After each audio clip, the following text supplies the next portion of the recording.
Autolite and its 98,000 dealers bring you Mr. John Hodiak in tonight's presentation of Suspense.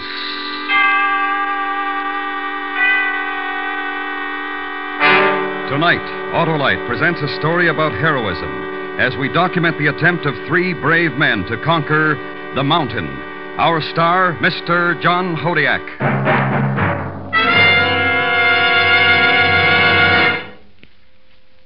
Hello, Harlow. Bottom of the evening to you. You mean top of the evening, don't you, Mr. McSorley? No, bottom. My spirits are low as the water in my car's battery. Oh, you mean it's dry? Dry as an Irishman's wit. Well, now, it's an Autolite Stay Full battery you're needing. That's the famous battery that needs water-only use. You mean that long-life battery, Harlow? 'Tis one and the same. Fiberglass mats surround every positive plate to reduce shedding and flaking and give the Autolite Stay Full longer life, as proved by tests conducted according to accepted life cycle standards. Where can I be getting this marvel of marvels? Why, from your nearest Autolite battery dealer, the man who services all makes of batteries. To quickly locate him, just phone Western Union by number and ask for Operator 25. I'll tell you where to get an Autolite Stay Full, the battery that needs water only 3 times a year in normal car use. And remember, from bumper to tail light, you're always right with Autolite. And now, Autolite presents The Mountain, starring Mr. John Hodiak, hoping once again to keep you in suspense.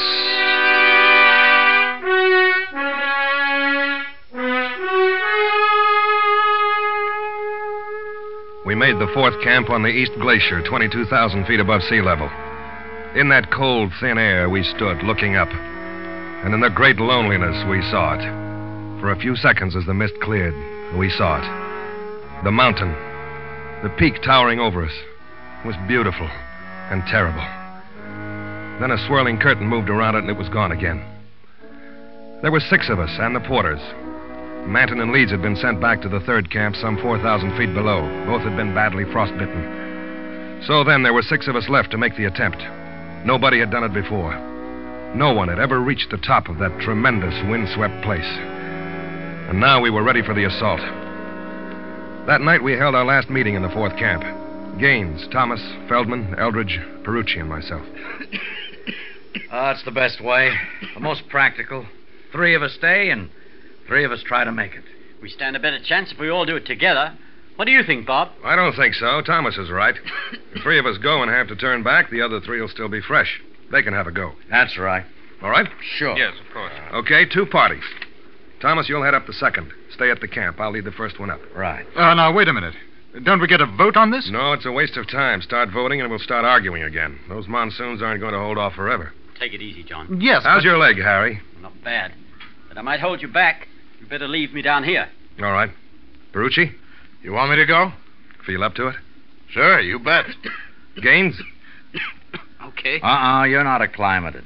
The cough? It's It'd get a lot worse, higher. Better not. Well, look, why not let me go with you and leave Harry in charge down here? That leg will be all right in a couple of days, don't you think, Harry? It ought to be. He hasn't had enough experience for a lead man. Oh. There's nothing wrong with me. Or is there? Well?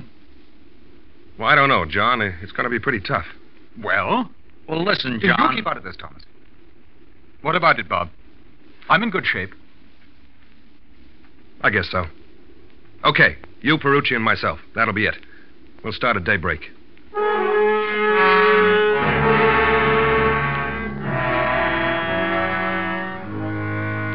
And that's the way we decided. There was no other possibility.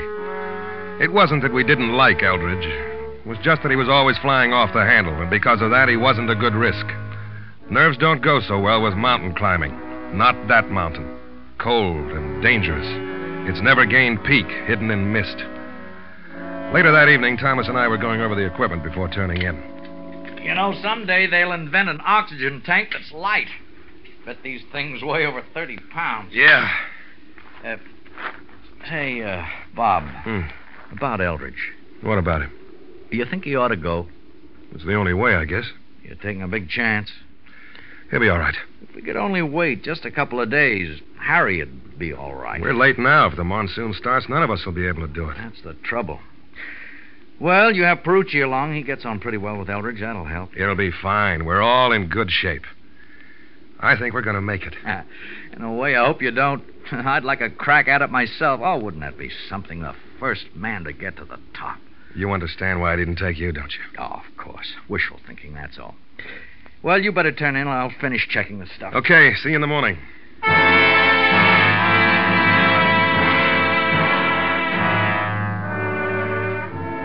On May the 18th, we started to climb the northwest ridge. We were at 23,000 feet. Each of us carried a 30-pound oxygen tank besides the equipment we needed for our next camp. For 3 or 4 hours, it wasn't bad.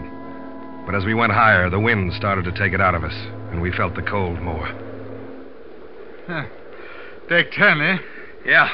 Boy, will you look at it up there? That's it. You almost feel like you could jump and touch the top. Big jump, Perucci. What do you figure? About 3,500 feet more? Something like that. Well, if the weather holds, we might make it by tomorrow. That's what I thought. Not a cloud in the sky. Oh, will you look at that thing? Boy, what can you say when you see a mountain like that? Save your breath. We'll move in a few minutes. Then we hit patches of snow, and the pace slowed down. We'd spelled each other as leader, and it was my turn up ahead. Perucci was bringing up the rear when I heard him yell and felt that dreadful tug of the rope at the same time. Bob, Perucci's gone down. Dig in. All right. What is it? Crevasse? Yes. Use the ice axe. It won't hold. Snow's too soft here. I'm slipping, Bob. I'm slipping. I saw the snow crumbling away from beneath Eldridge's feet.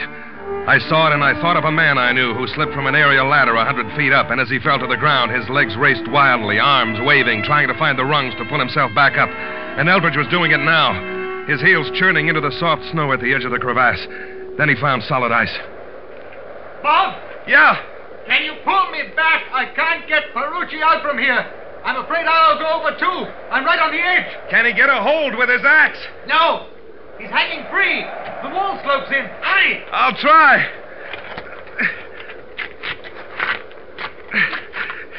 You'll have to pull, too, Bob. I can't do it alone. Too much weight. I tell you I can't. I'm afraid to move. I can feel it going under me, all around me. There's solid ice a couple of feet back. I can grab it with my axe. Don't let go. Don't let it go slack. Bob, I'll go over. I won't. Just hang on.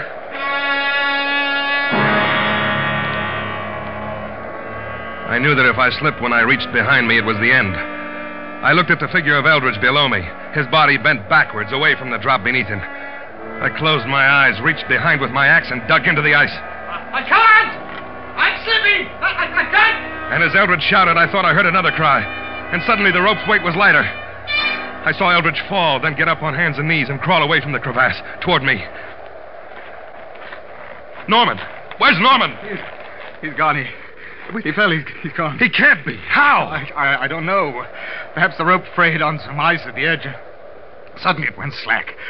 I heard him, Bob. I heard him. Maybe it's not too deep. He might have fallen into a drift at the bottom. Stay here. I've got to see.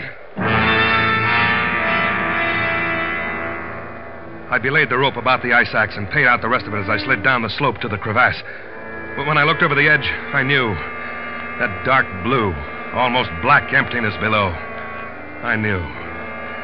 There'd be no snowdrift for Norman Perucci's body, unless it was perhaps 10,000 feet below us.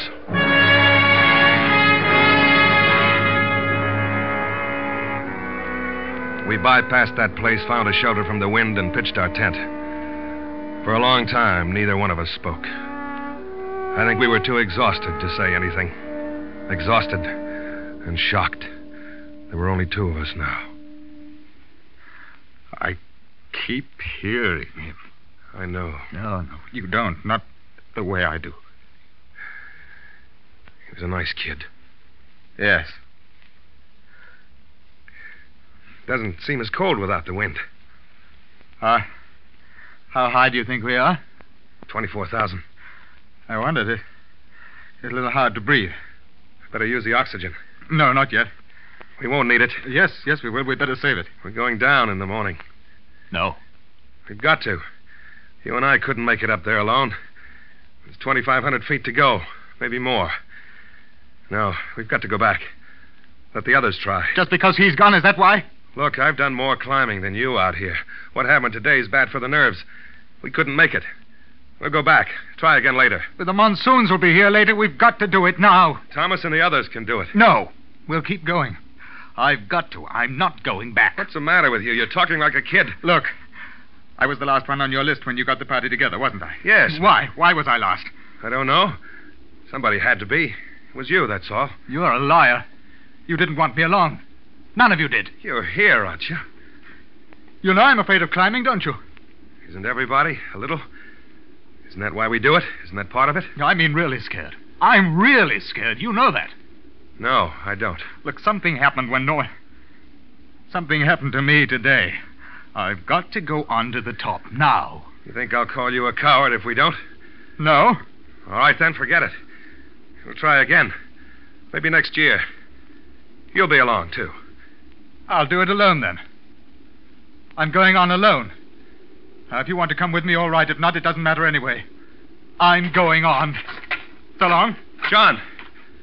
John! He didn't stop, just moved up the ice slab and around a hummock out of sight. I went back inside the tent to get my pack. I couldn't let him do it alone, and I was trapped into going with him. Then I saw that the fool hadn't even taken his rope. It was neatly coiled in a corner. I grabbed it up. And as I did so, I saw the end of it. The end which had broken when Perucci hung over the crevasse. The rope which Eldridge had said was parted by the ice. But there were no frayed ends. The break was clean. It had been cut through. And the oil of Eldridge's knife blade was still on it.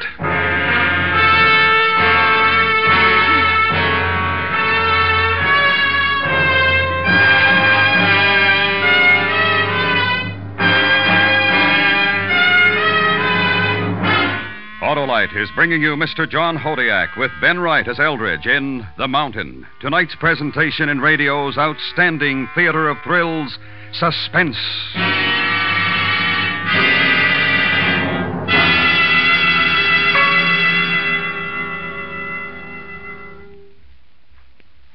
Oh, an Autolite stay full's a battery for me.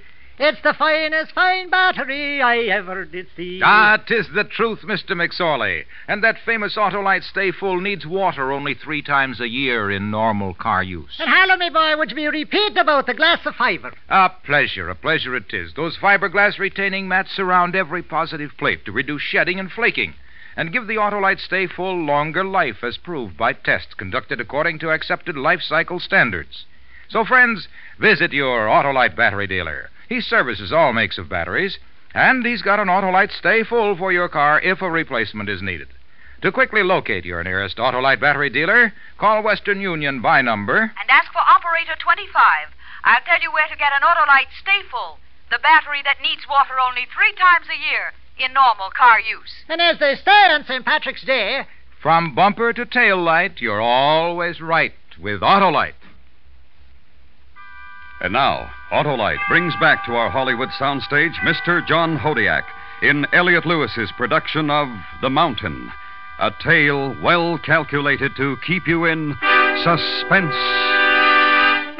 In the glove compartment.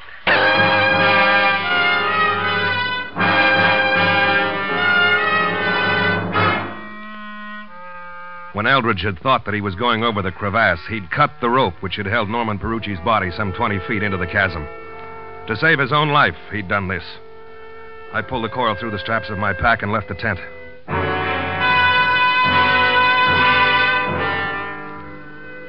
I caught up with Eldridge about 100 feet higher. He was standing on a shallow ledge, catching his breath, and his head was tilted back, eyes fixed on that mountaintop, the brain of the monster. Nasty bit back there. I was cutting steps up the cliff. I nearly fell. You didn't, though. No, I didn't. I say, you're coming with me, eh? I want to see that you get down alive. You forgot your rope. I found it in the tent. I didn't think I'd need it. You might. Here. Thanks. We better tie on together. All right. Do you want to go first? No.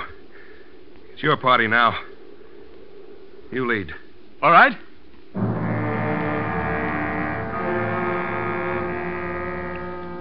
He had a funny look on his face as we roped together. I think he must have known then that I'd found out what he'd done. He didn't say anything, though, but turned and began to move upwards. At 3 o'clock that afternoon, we were at about 25,000 feet. It was hard to breathe now, terribly hard. We decided to rest for a few minutes. I remembered looking down from the ridge, looking down into the incredible scene below. Then up, and the peak which loomed over us, clear against the sky, perhaps 1,500, perhaps 2,000 feet over us. I remembered Perucci's excitement as he'd seen it further down. And even then, I thought it could be beaten, that we might do it. We'll use the oxygen from here as soon as we start again. Can't do any more today. Oh, yes. We can go higher. And what? When it gets dark, camp. Finish it tomorrow, if we don't today. If the storm comes up, we'll be in trouble. It won't. We're going to make it. I know we are. And what? It doesn't matter after that. We'll have to go down to the others. Yes, I suppose so. We'll have to tell them about Norman. Yes. We going to tell the same story? I think we will. You know why I followed you? Why I came along? Yes. Just like that. Yes. You murdered a man, and that's all there is to it. I was afraid. I knew if I went over, we'd all go. It was the only way. If you'd waited, we could have got him out. I didn't know it then. I felt myself going. I had to do it. What's all this for? To wipe out the sin? Get to the peak and be a man again? In a way, perhaps. You won't be. You'll never be. When this gets out, and it's going to, there'll be no place for you to hide. No place to go. We'd better get moving.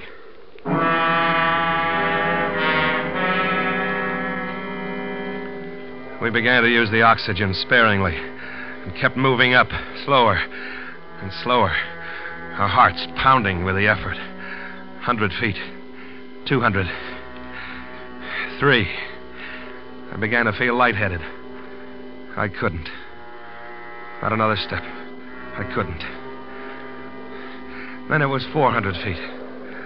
Eldridge collapsed in front of me and lay in the fine snow, sobbing. We stop. Stop here. We've got to go on. No. Go on.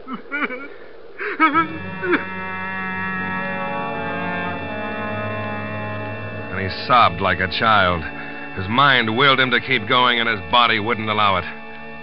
We lay there, using our precious oxygen, because I think had we not done so, we'd have died of fatigue. The wind had died down completely, and there was a silence so complete that you could almost imagine it bore a sound in itself. Deadening, awful. We made camp and tried to sleep. We were too tired to think of food. With the night came a heavy mist, and it began to grow much colder. The morning of May 20th was gray, clouded. The peak of the mountain was shrouded, and I knew that it was going to snow. Directly ahead of us was an ice wall. There was no way around it. We had to climb almost vertically, cut our own steps with ice axe, one by one, and climb. This time I took the lead. And as I knotted the rope, Eldridge said, You don't trust me, do you? You're afraid if I'm leading and you fall, I'll cut the rope again. You might. Let's go. At that point, we had ascended 25,400 feet. The ice wall would take us another 100 higher. The wind began to blow when we were halfway up. 2 pathetic specks on a wall of the world. We'll move around to the right after this step. There's a bit of a ledge. All right. Okay. Come on.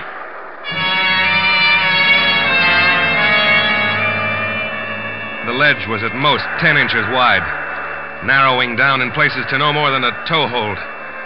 I felt my way along until the ledge gave out. Then the hacking of steps began again. The wind tore at me, screamed, and like a great hand tried to sweep me off the wall. Once I looked down, and it was as though a white blanket were stretched out beneath. It was snow. I could see it billowing up and around, while above, the summit ignored everything beneath. The blizzard hit us as we reached the top of the ice wall. We found a little shelter in the lee of a pyramid-shaped summit and waited. And then the slope seemed to lurch, and I had a split second to see the wave of snow pouring down on me. It was over, done. The avalanche swept us down, smothering, killing, and I thought of the ice wall and the drop below. That's all I remember.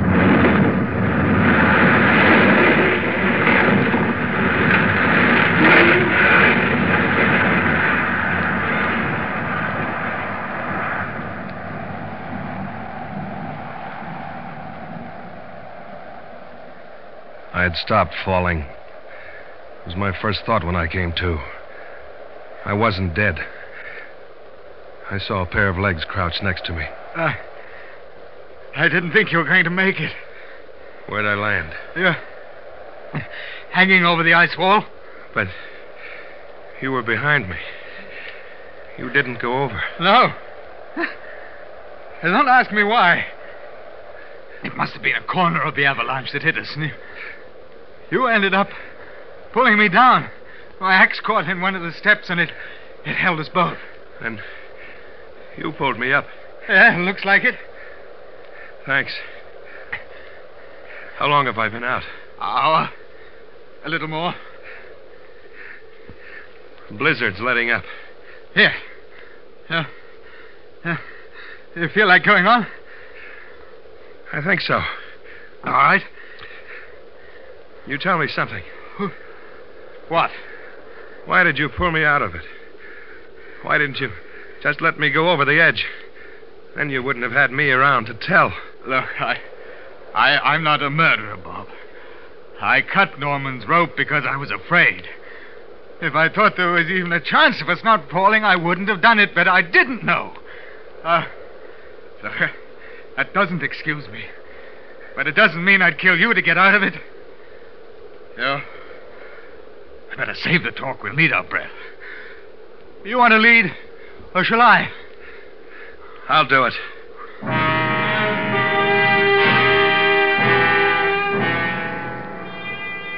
The storm had passed, and although we could see the cold sky again, the peak was still only occasionally visible through patches of mist. We went up, higher, and then my oxygen tank went out and we had to share Eldridge's. We'd nearly reached 26,000 feet. We could see the top. For a moment, it stood out clear. And it looked so easy. The last lap. But now we could only move a few steps at a time until we had to rest. And I couldn't get up again.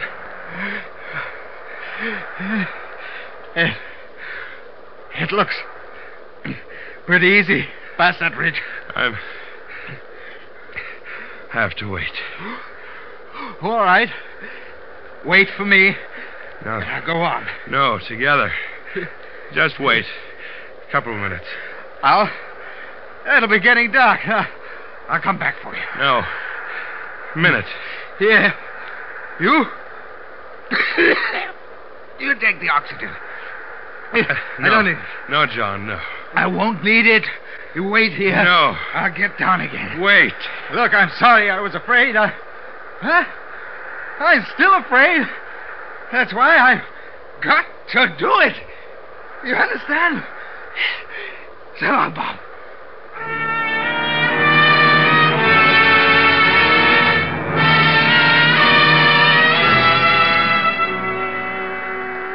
I didn't have the strength to stop him as he untied the rope which had held us together. Then he was gone. And after a while, I felt stronger. I sat up. I could see him, a dark blob against the mountain snow.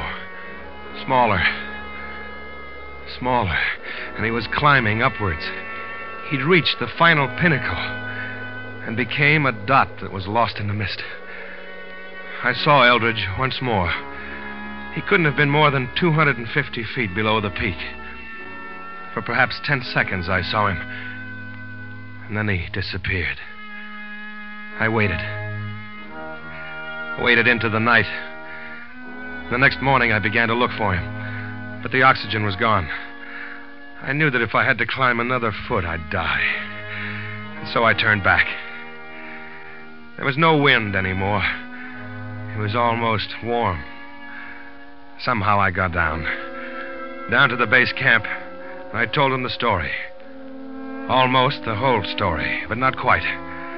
I changed a rope which had been cut with a knife into a rope which had frayed and parted on the ice. I remember as we started down to the valley below, I turned and stood a minute, looking back, looking up. Then a cloud softly poured over the peak. And in a moment, the mountain was gone.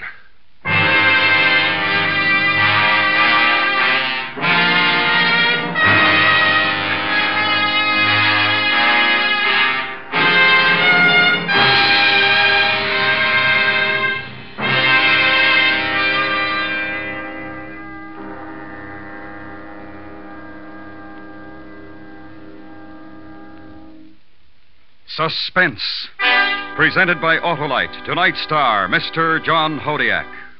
This is Harlow Wilcox again, speaking for Autolite, world's largest independent manufacturer of automotive electrical equipment.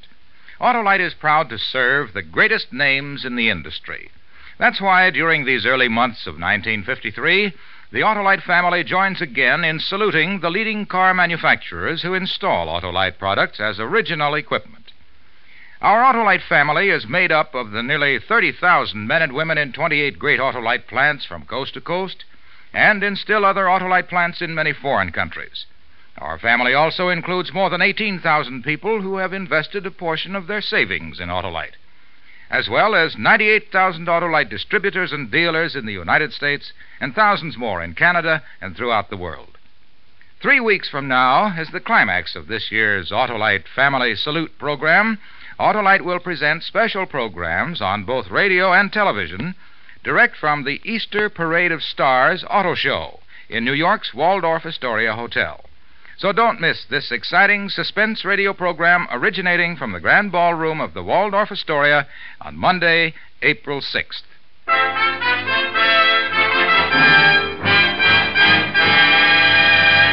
Next week, a story in the classic tradition of suspense as we present a new version of Charles Dickens' terrifying short story, The Signalman. Our star, the First Lady of Suspense, Miss Agnes Moorehead. That's next week on Suspense. The Mountain was written for Suspense by Anthony Ellis. The program is produced and directed by Elliot Lewis, with music composed by Lucian Morowick and conducted by Lud Gluskin. In tonight's play, Ben Wright was heard as Eldridge. Featured in the cast were Joseph Kearns, John Fraser, Paul Frees, and James McCallion. John Hodiak may soon be seen in the Columbia Pictures production Mission Over Korea. And remember, next week, Miss Agnes Moorehead in Charles Dickens' The Signalman. Tomorrow is an important day, not only to the wearers of the green, but also to the Campfire Girls. March 17th marks the 43rd anniversary of this organization, dedicated to teaching American girls how to become good citizens of the future. Autolite congratulates the Campfire Girls and their inspired leaders.